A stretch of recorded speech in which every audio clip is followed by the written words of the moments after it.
Punjab is going through one of the worst flood. सबसे बुरा जो फ्लड्स हैं इसी बार पंजाब के ऊपर आए हैं। आपने इसका एस्टिमेट 13,800 करोड़ का दिया है। आपने जहां जहां दौरे किए, जहां जहां आपने देखा, कितनी बुरे हैं हालात अब? देखो, हिस्ट्री में इससे पहले इतना पानी कभी नहीं आया था। 1988 में 11 लाख क्यूसेक के आसपास पानी आया था। अभी हमारे पास 16 लाख के आसपास, 16 लाख क्यूसेक के आसपास पानी आ चुका है। और गनीमत यह है कि, संजोग कह लीजिए, अच्छी बात कह लीजिए कि इस बार घग्गर ने बिल्कुल नुकसान नहीं किया। अदरवाइज घग्गर, थोड़ी सी बारिश के बाद घग्गर टूट जाता था। घग्गर मालवा में से निकल रहा है सारा, यहाँ जीरकपुर से शुरू हो जाता है, वो मूनक तक, जाखल तक, फिर हरियाणा में चला जाता है, सूरतगढ़ तक जाता है घग्गर। तो घग्गर को तो संभाल लिया हमने, तो घग्गर में नुकसान नहीं किया। अब तो थोड़ा पानी कम होने लगा।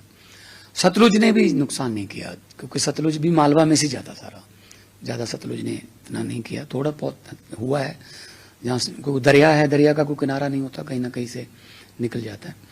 लेकिन सबसे ज़्यादा नुकसान जो है ब्यास और रावी का हुआ है, क्योंकि ऊपर से पानी बहुत ज़्यादा आ गया कि मतलब पहाड़ों के पहाड़ बाढ़ में बह के आ गए। अब हिमाचल वाले भी कैसे रोक सकते हैं, ग्रेविटी है, कुदरती बहाव है। तो उसके बाद फिर आता गया ऊपर से पानी, और कई बार बादल फटे।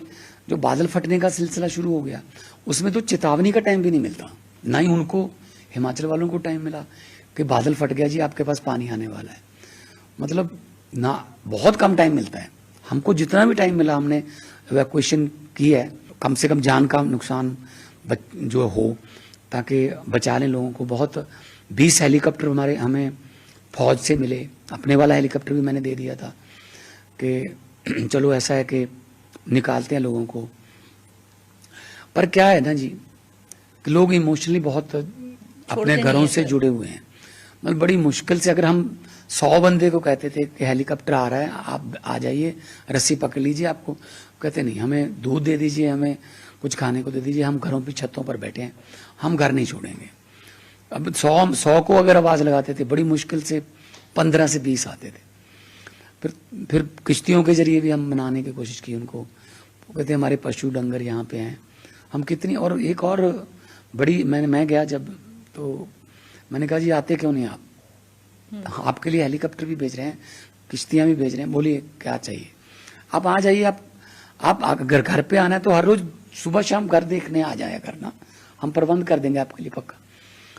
वो कहते हैं, वो बॉर्डर का एरिया ना जी, वो कहते हैं जी कितनी बार घर छोड़ेंगे हम।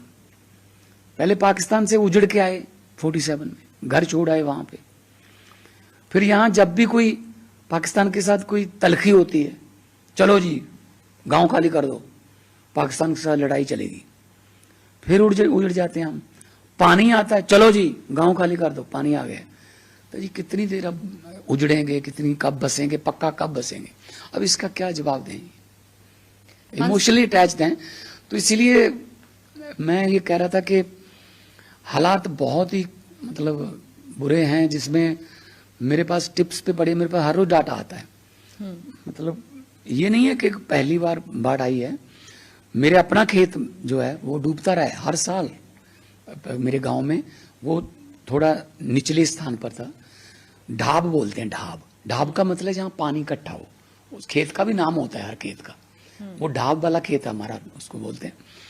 जिस दिन हमारे घर पे मतलब खाना नहीं बनता था, बारिश हो रही थी लेकिन खाना नहीं बनता था, तो हम बच्चे थे, हम समझ जाते थे कि ढाब वाले खेत में पानी आ गया होगा। तो चूल्हे जो है वो नहीं जलते जब फसलें डूब जाएं, आपके मवेशी मर जाएं। तो माँ को मैं मतलब चोरी चोरी रोते भी देखता था, क्योंकि हमारा भी धान की फसल ये मानसून में ज़्यादा होता था।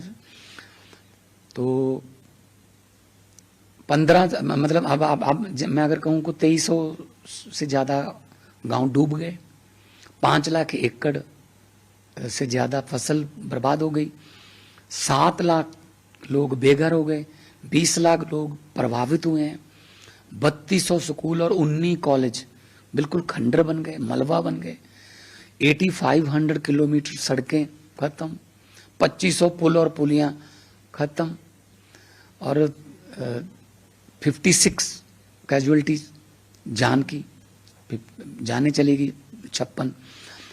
और अभी पशुओं का और बाकी नुकसान का अंदाजा, थोड़ा पानी नीचे जाएगा और थोड़ा गिरदावरियां आएंगी, असेसमेंट्स आएंगी, तब आइडिया पड़ेगा। तो 13,800 से बढ़ेगा जी।